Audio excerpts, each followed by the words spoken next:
All right, whenever you're ready.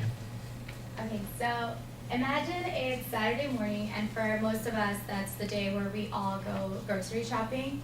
Um, and you end up in your favorite aisle, the cereal aisle, because what else are you gonna eat for breakfast, lunch, and dinner?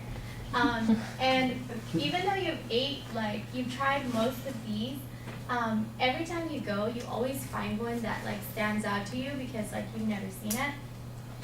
And it has something like whole grain or refined grain in it. And so you start to wonder, like, what's a whole grain? And like, is that just like a marketing skill, or is that just really something nutritional? So today, we're gonna talk about, okay. Today we're gonna talk about what makes a whole grain, the benefits they have on our health, and where you can find them. So since nutrition is something that encompasses everybody, it's something that will affect you eventually, or is affecting you now. I'm taking a Nutrition 210 class with Professor Brooke, and that's where I got like most of my information from. She's a really good resource. So, you know, as college students, sometimes we fail to keep track of what we're eating, and it's really important for us to do that because, you know, sometimes it's like really accessible for us to just go through a drive-through or something, but you need to know like what you're putting into your body and how that can affect you. So it's important for us to know about whole grains, what they are, and benefits they have in our health, and where you can find them. So, whole grains. I think you should know that all grains begin life as whole, and when a grain is whole, it has three parts: the endosperm, the bran, and the germ. And so we're going to talk a little bit about every single part, just like a little bit, to get knowledge on like the nutrients that they contain and how that affects the refining process. So the bran is the outer skull layer of the kernel, and it contains a lot of fiber. It's very rich in fiber, and according to the Whole Grain Council, about 25% of the protein is lost whenever the germ is taken out. So whenever you take out the bran and the germ, you get a refined grain. So in order for it to be a whole grain, it needs to have all three parts. The endosperm is the germ's food supply, and it helps a lot during the photosynthesis process of converting the food to get to the seed. And then again, according to the Whole Grain Council, it is one of the largest parts that makes up the grain. And it contains a lot of carbs. This is the only part that contains carbs. The other parts contain like protein and vitamins and nutrients, but this is the only part that contains carbs. So the germ is the part that has potential to become something else. So it's like the embryo, the only reproductive part of the seed, and it has a lot of complex vitamin B. But all whole grains, like all whole grains as a whole, contain a lot of vitamin B. And we're going to talk a little bit about why vitamin B is important.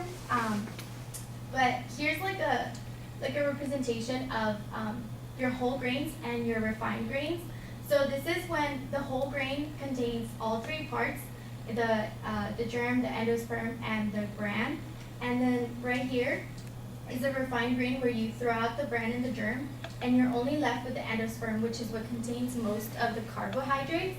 So you're only eating carbs, and you're not getting the enough nutrients and vitamins. So you end up, instead of like your dark brown bread, you end up with like white bread. And so now that we know what they are, we're going to talk about, you can see a little bit like how it would have an effect in your nutrition. So we're going to talk about the benefits that they have on our health. So whole grains are a really important source of nutrients.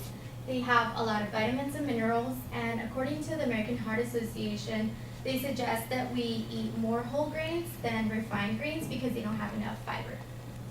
And here's some of the nutrients that are provided by whole grains. Folate, for example. Folate helps form new cells, and it also prevents birth defects. Iron is used to carry oxygen. Magnesium is used in 300 processes in the body. Selenium is important for the immune system and thyroid hormone action. And yeah, so they're all very dense in vitamin B, and vitamin B is important to convert food into glucose. And also it helps prevent disease. It has been proven that whole grains prevent type 2 diabetes by 21 to 27% and stroke by 37%. And since whole grains are made like very densely of dietary fiber, if you've ever taken like a dietary fiber supplement, you'll feel like you feel really full throughout the day. So if you feel full throughout the day, you're less likely to eat more junk food. So it'll make you feel full for a longer time and you'll eat less calories throughout the day. So therefore, you'll manage a healthy weight or you'll reach your goal. And so now that we know what they are, what they can do for our body, we can now take a look at how we can find them at the store and where you can find them. So the American Heart Association tells us to look for the heart check mark, which means that more than half of the grains are whole grains and it is limited in saturated fat, trans fat, sodium, and sugars, and that it also doesn't contain any partially hydrogenated oils, which is all good for us. You can also look if a product is made of whole grains by looking at the nutrition table, and the ingredients table is in descending order, so whatever is first, like the first ingredients is what it's most made of. So you can find any of these: whole wheat, gram flour, oatmeal, brown rice, wild rice, popcorn. These are all whole grains, so any of those will suffice. And here's some pictures of products that contain whole grain, like bagels. Steel cut oats are recommended instead of rolled oats, just because they contain more fiber. And English muffins, whole grain tortillas, and Cheerios. So today I introduced you to what makes a whole grain. We talked about the bran, the endosperm, and the germ. We also talked about the nutrients that are provided by each one of them, and we talked about the refining process, about how if you take out the bran and the germ, you only get a refined grain. And we talked about the benefits they have on our health, that they're very dense in vitamin B, that they can help prevent type 2 diabetes and keep a steady weight, also reduce stroke by 37%. And we talked about how you can find them with the heart check mark and by checking the label. So I'll leave you with a statistic that only 4% of the adults in the United States are getting the sufficient amount of whole grains. So every time, next time you go to the store and you find yourself in this aisle again, just try and think of the benefits that whole grains can have on your health.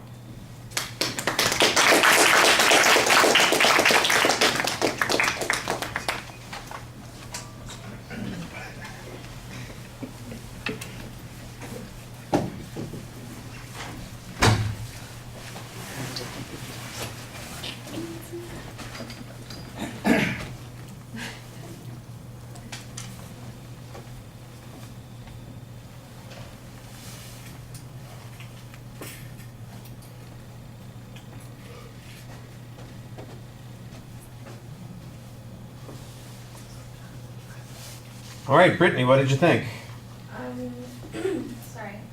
So I enjoyed her speech. I thought it was very informational about the benefits of eating whole grains, and that's something that I never knew, that it prevented diabetes. That's something my family tends to struggle with. It's just kind of in our blood system, and I appreciated that little input.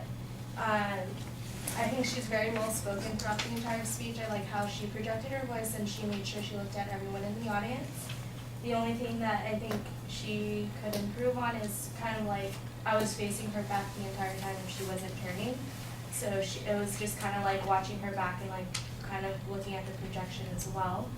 Her visual aids were very effective. I think it kind of just gave great examples of what to look for when you're looking for whole grains, and I appreciated more of the pictures and the aspects, and her presentation was very neat and organized. She didn't read off the PowerPoint as much. She basically, you could kind of tell that she reviewed and she had experience of what she was talking about. So, yeah, it was great. Okay, thank you. I liked a lot of things in the speech. A couple of things that I think are a little bit of an issue. I think that the opening is very effective. You kind of get us all visualizing what's going on. And then you've got the picture there of the cereal aisle, so I like that lead in. I think you need to be a little bit sharper as to what your thesis statement is. I know what the subject area is, and when you present your preview, I've got a good idea about where we're heading. At the end, I still think I need to have that one sentence that tells me exactly what it is I'm getting out of this, and I didn't think that it stood out as clearly as it needed to. There was an excellent preview, plus you have a visual to go along with that preview, which is okay. The way you cited your material, I think, is a little bit problematic, because at the beginning you mentioned that a lot of the information came from your class, which is fine. I think that you want to explain when that information that you're presenting to us came from the class. Sometimes there's stuff on the slides that tells us that there's I'm looking at the Minnesota Health Services or someplace else, some university, and I'm going, okay, is that where that information came from, or is this a page out of the text that she's using in her class? Cited, like I put the picture where it came from. Yeah, that was my assumption. Yeah. But I think that you need to do the oral citation a little bit more. And that's one of the things that I was going to talk about that I think is a little bit of a problem, are the visuals. You have too many slides and there's too much script on the slides. All right? You need to really kind of cut down on that so that people aren't reading everything while you're speaking. They're listening to you a little bit more. And then, like the visual images that you had, I thought were great. The grains that you're showing, the picture that you used as an attention device at the beginning.